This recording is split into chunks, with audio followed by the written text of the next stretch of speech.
Ya lo decíamos, conferencia vespertina 141. Veamos, por favor, la siguiente diapositiva. Bien, aquí tenemos representados en estas barras de 3 colores a las más de ya 810,000 personas que hasta el momento han sido clasificadas como casos sospechosos de COVID-19.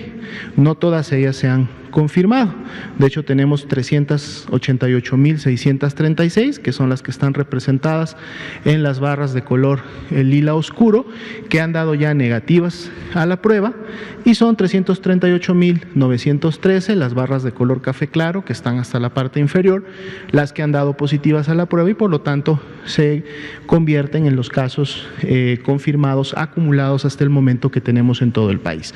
Así también en las barras de color naranja claro están representadas aquellas personas que todavía no tenemos el resultado del laboratorio. Su muestra, la prueba que les tomaron, ya está en proceso en alguno de los laboratorios de la Red Nacional de Laboratorios de Salud Pública en México y esperamos en los siguientes días poder tener este resultado.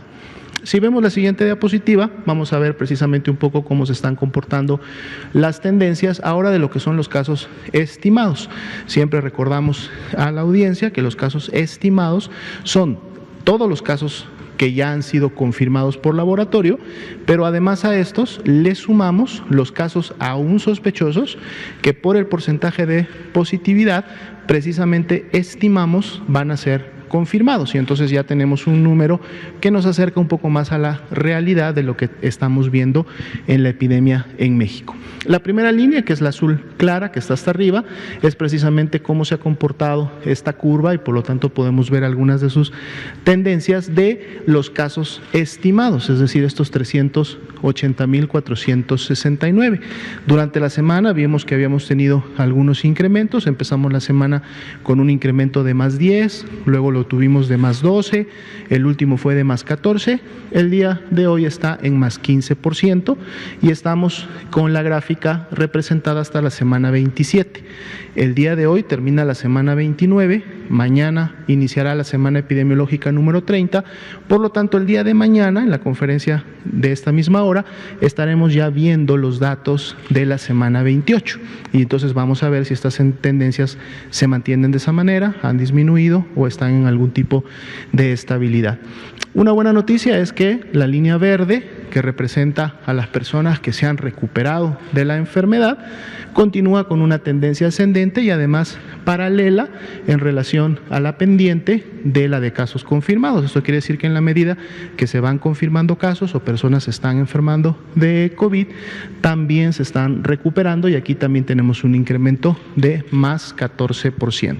Algo que veíamos también positivo ya desde que iniciamos con este tipo de gráficas era la tendencia descendente que han presentado las defunciones ya desde la semana 24 y pues estamos cerrando prácticamente esta semana con un menos 16%. Mañana que veamos las gráficas hasta la semana 28 empezaremos a ver cómo continúa el comportamiento de las defunciones que hasta el momento se estiman han ocurrido. Recordando que aquí también en este número están aquellas defunciones que tienen aún pendiente un resultado, pero que por porcentaje de positividad semanal ya las estamos sumando a la estadística que estamos presentando. 14% representan los casos activos de la epidemia en México. Es un porcentaje que también ha estado más o menos estable durante la semana.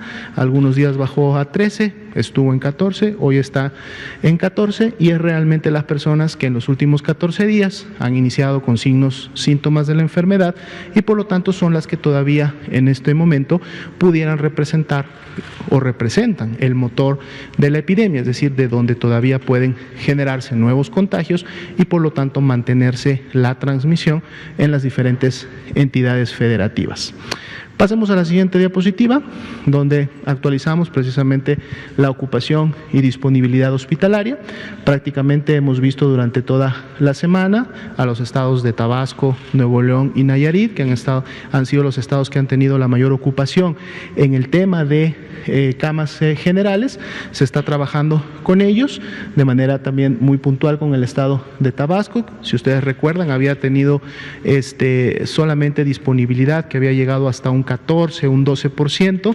Ya el día de hoy vemos a Tabasco reincorporando nuevamente la disponibilidad de camas, incrementando esta disponibilidad, ya está en 19. Ahorita vamos a comentar un tema importante de cómo se ha estado trabajando en este estado. A nivel nacional es 45% la ocupación y lógicamente este porcentaje se da porque pueden ustedes ver que después del estado de Puebla prácticamente todos los demás están por encima de este nivel de seguridad de 30%, inclusive teniendo ocupaciones de solo 21% en los últimos 3 estados que vemos en el lado derecho de la gráfica. Veamos la siguiente diapositiva, donde vamos a ver las camas para pacientes críticos, aquellas que tienen un ventilador y personal especializado en el uso de este y de la atención de pacientes críticos para cuando así se requieren. Aquí sí tenemos mayor disponibilidad, de hecho la ocupación nacional es de solo el 38%, existiendo 6.263 camas de este tipo disponibles, y aún las entidades federativas que tendrían la mayor ocupación, ninguna de ellas supera el 70% de ocupación, o sea, tienen más de un 30% de disponibilidad, lo cual es bueno. Veamos la siguiente diapositiva. Estábamos precisamente viendo el tema de Tabasco, como en la semana se había estado trabajando intensamente con este estado. Las dependencias federales, de la mano de las autoridades estatales, estamos hablando tanto del INSABI como de la SEDENA, como del IMSS, como del ISSSTE, han estado trabajando intensamente con las autoridades para poder llevar a cabo la reconversión, la expansión. De hecho, el día de ayer se llevó a cabo ya un escalamiento del Hospital Regional de Alta Especialidad Dr. Gustavo Rovirosa Pérez, en donde se activaron 100 camas. Esto va a impactar de manera importante la disponibilidad. De seguro mañana, cuando veamos el corte de Tabasco nuevamente, veremos muy probablemente incrementada esta disponibilidad, pero además también vean cómo Tabasco ha trabajado arduamente durante esta semana para poder tener lista la unidad hospitalaria temprana de Tabasco, que es una unidad, en este caso temporal, pero que va a aportar también a su capacidad hospitalaria 50 camas. Hemos estado trabajando de manera muy coordinada, comunicándonos prácticamente todos los días. El Estado está poniendo todo el esfuerzo necesario y esto es algo que en su momento se realiza precisamente con todas aquellas entidades federativas que llegan a tener ciertos incrementos o incrementos importantes en sus niveles de saturación hospitalaria, y que entonces siempre es importante poder o no dejar que esto llegue lo más cercano al 100% y que siempre haya disponibilidad. Se va a seguir trabajando con Tabasco y de seguro al inicio de esta semana que inicia mañana se pueda tener cada vez más y más camas disponibles. Bien, veamos la siguiente diapositiva. Vamos a entrar al grupo de las diapositivas que vamos a ver en los estados. Hoy día vamos a revisar 3 estados también para ver cómo nos están yendo. Veamos el primero de ellos, que es precisamente el estado de Guanajuato. Podemos ver en esta curva que básicamente son barras, pero que nos evidencian una curva en donde están lógicamente representados todos los casos que han sido clasificados en algún momento como sospechosos. Vemos una tendencia ascendente, la cual inclusive se incrementó a partir de la semana 23 y en la 25, sobre todo también cuando vemos la barra de color café claro, que es la que representa los casos ya confirmados por laboratorio. Si pasamos a la siguiente diapositiva, aquí precisamente vamos a ver mejor cómo se ha estado comportando la transmisión y la dispersión de la enfermedad en el estado de Guanajuato. Vemos una curva epidémica ya con los casos estimados, es decir, ya tiene los casos aún sospechosos por porcentaje de positividad. Vean ustedes cómo a partir de la semana 22 empieza un incremento importante, la pendiente se hace bastante vertical, llega un punto en la semana 25 donde esas subidas pareciera que se detiene, vemos un ligero descenso en la semana 26, pero nuevamente de la semana 26 a la 27 vuelve a incrementarse la transmisión, la presencia de casos confirmados, siendo el diferencial de las últimas 2 semanas de un más 21%. Pero entonces lo que vemos sí es un incremento importante y una tendencia ascendente general desde que está ha iniciado. De la mano han estado presentes las personas que se han recuperado. Esto es una buena noticia. Si bien es cierto, se han estado enfermando las personas, la transmisión se ha mantenido, pero también así vemos como la pendiente de las personas que se han recuperado también es una pendiente importante, bastante yendo hacia lo vertical. Es un más 64% el incremento de personas recuperadas entre la 26 y la 27, lo cual es bueno para el Estado. En el tema de las defunciones, estas venían más o menos en una meseta de estabilidad desde que iniciaron en la semana 17-18, se incrementaron de manera ligera y ya en el comparativo de las últimas 2 semanas, de la 26 a la 27, vemos que empieza a presentarse un descenso del menos 21%. Veamos que los casos activos estimados para el Estado representan el 23%, es decir, que prácticamente la cuarta parte de todos los casos que hasta el momento han sucedido se han dado en los últimos 14 días y esto lo vemos precisamente por estas pendientes importantes. Vamos a ver en la siguiente diapositiva cuáles son los municipios de Guanajuato que están contribuyendo a esta elevación. Si vemos primero de manera general, vamos a ver que prácticamente al menos los 6 municipios que están aquí representados, todos tienen prácticamente tendencias ascendentes o las han tenido en las últimas semanas. Vemos definitivamente que el municipio de León y el municipio de Silao son los que han contribuido con mayor carga a la curva o a la epidemia del estado de Guanajuato. Prácticamente el estado de León fue el primero en iniciar con los ascensos a partir de la semana 21, los tuvo muy por encima de los demás municipios y tiene ya 2 semanas con una tendencia descendente. Esperamos que esto pueda continuar y que signifique realmente ya una disminución en la presentación de su epidemia para ese municipio. Sin embargo, vean que el municipio de Silao inicia con su incremento a partir de la semana 23 y a partir de que inicia con el incremento, este no para, este continúa su tendencia ascendente hasta ser en la semana 27 el municipio con la mayor tasa. Vamos a ver cómo es el comportamiento.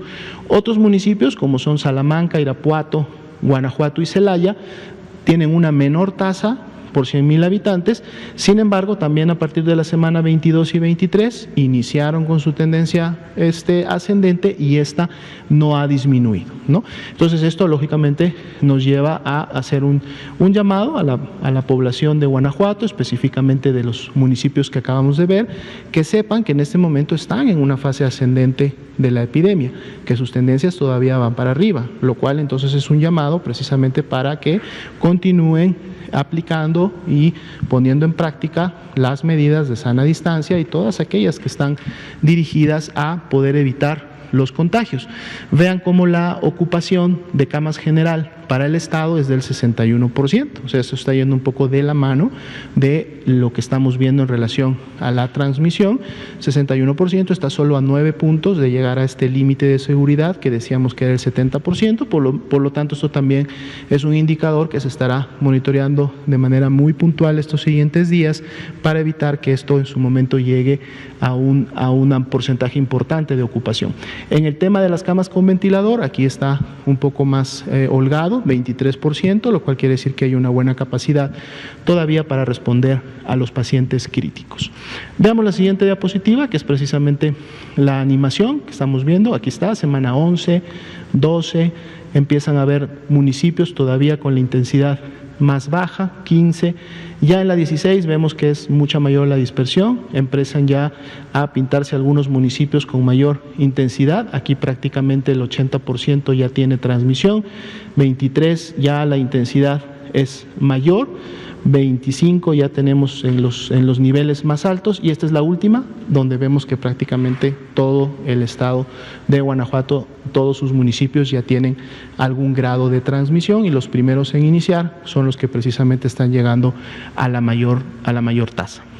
Veamos el siguiente grupo de diapositivas ahora para el municipio de Querétaro. Vean ahora Querétaro, una imagen interesante, estamos hablando precisamente de que también se pueden formar estas mesetas durante los periodos de transmisión. o que en su momento estas mesetas pueden ser prolongadas, pueden durar varias semanas. Aquí precisamente lo estamos viendo. En la semana 19 y 20 es cuando hubo un incremento de la transmisión que previamente se venía teniendo en el estado de Querétaro, y a partir de la semana 20 prácticamente se han mantenido. Cuando vemos sobre todo ya los casos confirmados, que son los barras de color café claro, se ha mantenido en una estabilidad, pero que más que tener una tendencia descendente, podemos ver que en la 27 hay un ligero incremento. Interesante, y también reconocer al estado de Querétaro que en relación de sus casos aún sospechosos, es decir, aquellos que todavía no tienen un resultado, son solamente 201. Esto quiere decir que ha habido una buena eficiencia en la atención y el procesamiento de sus muestras, lo cual le permite tener solo sospechosos en las últimas 2 semanas prácticamente, que es donde normalmente se concentran los casos aún sospechosos. Por eso vemos que la barra de color naranja claro es prácticamente mínima en todas las barras apiladas. Veamos la siguiente diapositiva. Ahora sí, las tendencias de casos estimados. Ahí vemos todavía mucho más claramente cómo a partir de la semana 21 tenemos esta meseta que se prolonga por varias semanas, más sin embargo, pues es de llamar la atención y por lo tanto también de hacer un llamado a la población en Querétaro, que en la última semana esa meseta, más allá de continuar prolongándose como una meseta o de empezar a ver un descenso, inclusive que hubiera sido algo más esperado, realmente tenemos un incremento de más 17%, y entonces que además nos dice que la meseta ahora tiene un incremento que está superando el primer pico que veíamos en la semana 20, que era el que más alto se había presentado para el estado. Vemos también a la par los casos recuperados, que en este caso también se estiman, pero vemos cómo también en consecuencia de este incremento de los últimos 2-3 semanas hemos tenido una reducción en los recuperados, menos 11%. Las defunciones han tenido una tendencia un poco variable, sin embargo hay una disminución en las últimas 2 semanas de menos 18%. Son 414 casos activos estimados que representan el 14% de todos los casos estimados acumulados en el estado de Querétaro. Veamos qué municipios son los que están contribuyendo a la transmisión. Aquí podemos ver que prácticamente la misma característica o muy similar que veíamos la línea de la meseta de todo el estado, precisamente la está dando el municipio de Querétaro. Otros municipios como son el Marqués, como es Pedro Escobedo, San Juan del Río, Corregidora, Cadereyta de Montes, también han tenido una presentación de casos importantes desde la semana 20 en adelante, también contribuyendo a esta meseta que vemos en la suma total, y vemos que prácticamente 3 municipios tuvieron incrementos de la semana 26 a la 27, más la manutención todavía de la meseta de los otros, pues esto nos da entonces la elevación del pico total en Querétaro. La buena noticia o el buen dato es que por lo menos la ocupación es muy baja, 21% en camas general, 33% en camas con ventilador, lo cual todavía le da al Estado una buena capacidad de respuesta en relación a los pacientes graves que pudieran estarse generando de esta transmisión. Veamos el mapa del estado de Querétaro. Empiezan Querétaro de Arteaga, precisamente la transmisión, y municipios aledaños. En la medida que van pasando las semanas, prácticamente se mantiene ahí, ya luego empieza a haber dispersión a partir de la 16-17, se suman otros municipios ya prácticamente a lo largo y ancho del estado. Aquí para la 21-22 ya están prácticamente todos los demás, en la 24, en la 25 se mantienen todavía varios activos y tenemos algunas disminuciones, pero los primeros que iniciaron todavía con actividad importante, precisamente producto de esta meseta que estamos viendo en el estado de Querétaro. El llamado entonces también a la población de Querétaro para contribuir con las actividades de prevención, con las actividades de sana distancia, que permitan que esa meseta finalmente empiece a tomar un camino de descenso y no se mantenga todavía más en el tiempo, o peor aún, inicie con un patrón ascendente. Veamos el último estado de esta noche, San Luis Potosí. Aquí también tenemos una clara tendencia ascendente, inclusive un poco más reciente, con transmisión que inicia en la semana 17 y se va incrementando paulatinamente en todas las semanas. Veamos la siguiente diapositiva para ver la tendencia, Claramente tenemos prácticamente una tendencia en diagonal, en 45 grados, que inclusive en las últimas 2 semanas se hace todavía un poco más aguda hacia lo vertical y que nos da un incremento de más 30%. Los recuperados en las primeras semanas siguiendo un patrón similar, en las últimas ya no tanto, pero aún así también con un más 20%. La tendencia de las defunciones, esta se ha mantenido un poco más estable, sin mucha variación en relación a cómo inició, y hay un incremento en las últimas 2 semanas que para el corte de hoy fue de más 2%. Aquí también podemos ver, y precisamente relacionado a la transmisión y a estas pendientes de mayor velocidad de las últimas semanas, como el 26% de los casos activos, también un poquito más de una cuarta parte de todos los casos en el estado de San Luis Potosí, se concentran en los últimos 14 días, o sea, es una epidemia activa que es reciente. Veamos la siguiente diapositiva para ver los municipios de San Luis Potosí que contribuyen a esto. Los dos que resaltan en la gráfica precisamente sería Ciudad Valles y Tamazunchale. Ambos han tenido un incremento importante, digamos que son los que más han contribuido a la cantidad y la tasa de todo el estado. Ambos prácticamente iniciaron en la semana 19, Tamazunchale tuvo una intensidad mayor que Ciudad Valles, pero ambos subieron de manera importante. Pareciera que Tamazunchale sí tiene un control en las últimas 2 semanas, esperemos que esa tendencia descendente continúe, más sin embargo vean cómo Ciudad Valles desde la semana 24 mantiene una tendencia muy importante. Es un llamado a todos los habitantes de estos municipios a poder poner en práctica todas las medidas necesarias para que estas tendencias puedan llegar a una estabilidad y posteriormente puedan empezar a bajar. Otros municipios como serían Río Verde, San Luis Potosí mismo, Matehuala y Soledad de Graciano Sánchez, con una menor intensidad, menor tasa por 100,000 habitantes, pero sin embargo vean cómo desde la semana 20 y 21, aunque con una tendencia menor, o sea una pendiente mucho más pegada hacia lo horizontal, pero igual han mantenido un incremento en esa tendencia, no tan importante como los 2 primeros, pero de todas maneras una tendencia ascendente. Entonces también el llamado para estos municipios, para que estas tendencias no se disparen, no se vuelvan pendientes más agudas hacia lo vertical, sino más bien puedan mantenerse en todo caso esa misma velocidad, pero mejor aún poder estabilizarse y empezar a bajar. La ocupación hospitalaria todavía en niveles bastante aceptables, es decir, un buen marco de seguridad que va a permitir en su momento atender a las personas que están enfermando en estos municipios. Y la última diapositiva de este grupo, veamos el mapa animado, inicia en San Luis Potosí como tal, municipios aledaños, luego se va dispersando ya a otros municipios. Aquí todavía no hay mucha actividad en relación al total del estado. En la semana 18 vemos ya una dispersión un poco mayor que se va incrementando en las siguientes semanas, así también como los municipios ya para la 23 se incrementan en la intensidad de su transmisión con mayores tasas. Esta es la 27, veamos ya una dispersión prácticamente total en todo el estado, con algunos municipios también con la mayor intensidad. Veamos la siguiente diapositiva. Bien, aquí solamente queremos rápidamente recordarle a la población las actividades que en su momento se pueden llevar a cabo en los diferentes niveles de riesgo del semáforo COVID. El día de ayer se presentó, el subsecretario presentó desde Chiapas el semáforo que va a estar vigente la próxima semana. En este momento tenemos un semáforo que está vigente hasta el día de mañana y el lunes empezará la vigencia del semáforo que se presentó ayer.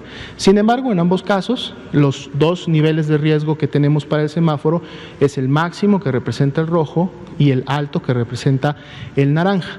Hay entidades que continuarán en un mismo nivel de riesgo, hay entidades que subirán de nivel de riesgo y otras que bajarán de nivel de riesgo. Por eso es importante recordarle a la población qué actividades están permitidas en cada uno de estos niveles, sobre todo porque precisamente el objetivo del semáforo de riesgo COVID es poder, alertar de manera oportuna a las autoridades locales, tanto estatales como municipales, de cuál es su nivel de riesgo para la transmisión y dispersión de la enfermedad, así como para la generación también de casos graves y por lo tanto ocupación hospitalaria, pero también es importante el mensaje a la población para que ellos sepan cómo pueden contribuir con las acciones.